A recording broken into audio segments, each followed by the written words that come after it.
Harta pusaka tinggi tidak makanan jual. Dijual ndak tamakan bali, digadai ndak tamakan sando. Maknanya tidak boleh dijual dan tidak boleh digadaikan. Nah, terus kenapa ada di dalam adat mengatakan kecuali ado ampe prakaro?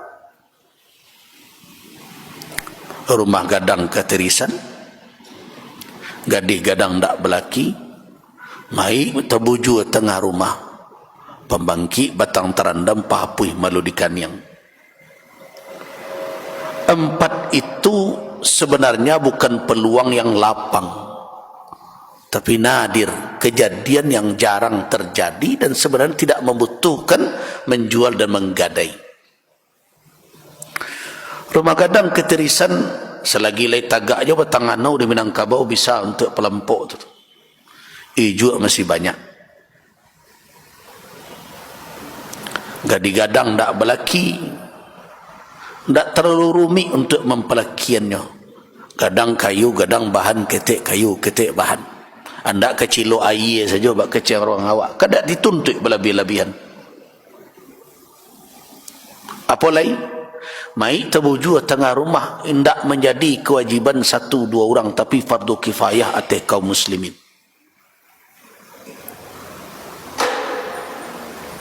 Dan terakhir,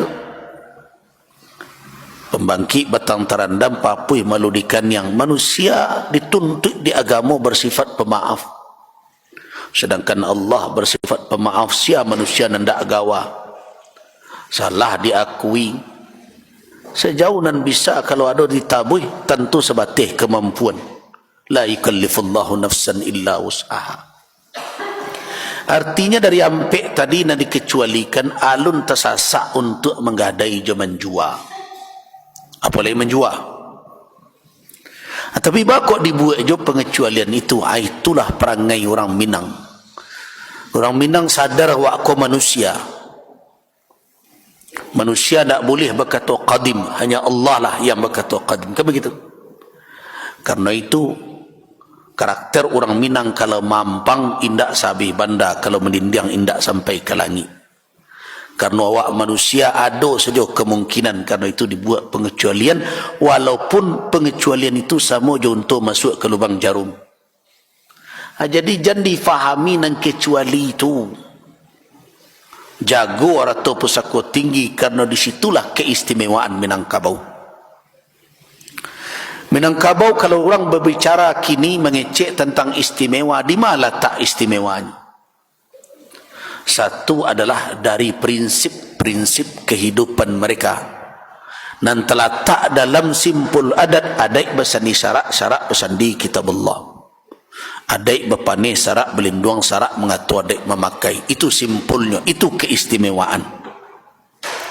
Dia orang Minang syarak nan diadaikkan, artinya nan indah terlingkar dalam lingkaran syarak. Adik nan dilakukan itu mumtani' untuk dilakukan, terlarang, tinggalkan, kerana awak mengamalkan udkhulu fis silmi kafah. Itu keistimewaan pertama. Yang kedua adalah sistem kepemilikan di ranah Minang.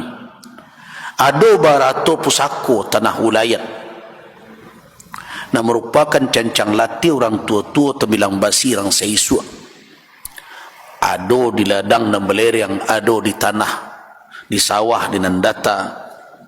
Itu adalah peninggalan dan indah awak na mengakuknya, mencancang malatiannya diterima dari nenek turun ke mak turun ke kemanakan, dan diterima bukan hak milik tapi hak kelola. Karena itu tidak ada kewenangan untuk menjual sebenarnya.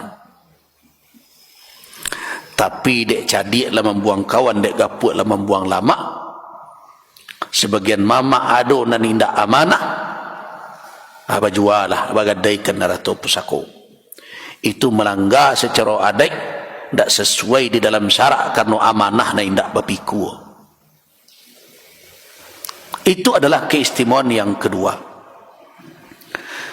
Keistimewaan yang ketiga adalah kekerabatan. Kekerabatan di Minangkabau ada dua nan samo kokoh dipakue, satu kekerabatan nasab, dan kedua kekerabatan suku.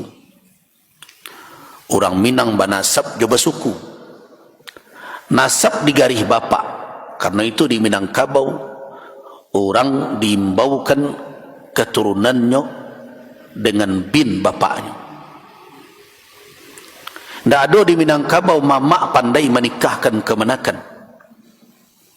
Sejak dahulu kalau sudah terkait dengan wali, bako bapak nan dihimbau, garih tali nasab nan dihitung. Karena itu di Minangkabau dinamakan bako. Bisa jadi bako berasal dari kata baqa dan tidak akan punah, akan dipanggil orang dengan namanya dan nama bapaknya sampai ke akhirat kelak. Kekerabatan yang kedua di Minangkabau, batari jo tali rahim. Di dalam syarak tidaklah bertentangan karena ada ulul arham dan harus dijaga.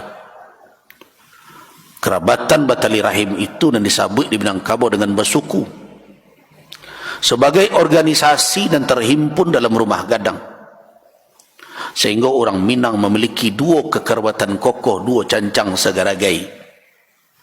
Ka bapak kueknya babako, ka ibu kueknya bersuku. Karena itu tidak ada doh nambah tolak belakang jo syariat dalam perkara itu. Kemudian berikutnya nan kampe adalah sistem pemerintahan dan pengelolaan kemasyarakatan di Minangkabau. Ada 3 unsur dan harus tagak dan disabut dengan tugu 3 sejarangan. Ada nenek mama, ada alim ulama, ada cadik pandai. Baik tujuh musyawarah je mapakai di Minangkabau, basawa dan babue jo 3 tali sepilin. Yang pertama, tali hakikat dipacik di ulama dan menyambung kepada Allah Subhanahu wa taala, kitabullah sebagai undang. Yang kedua adalah tali pelaksanaannya yang merupakan implementasi dari syura, dari musyawarah dan merujuk kepada kitabullah dan dijalankan dalam kehidupan bernegari.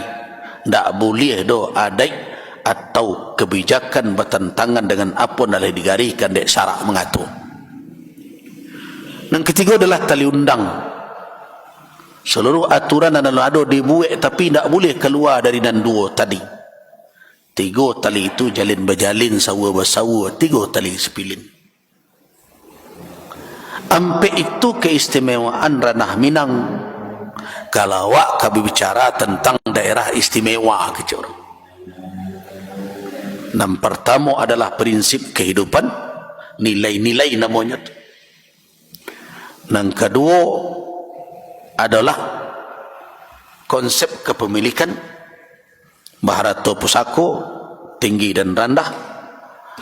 Yang ketiga adalah konsep kekerabatan, banasab jo bersuku. Dan kampe adalah konsep kepemimpinan, pengelolaan kemasyarakatan. Ada tungku 3 sejarangan, ada rujukan tali 3 sepilin. Intinya tetap dilingkar, adai bersandi syarak bersandi kitabullah, adai berpanih syarak berlindung, syarak mengatur adai memakai. Dan keluar dari itu berarti keluar dari garis lingkar Minangkabau. Wallahu a'lam. Demikian.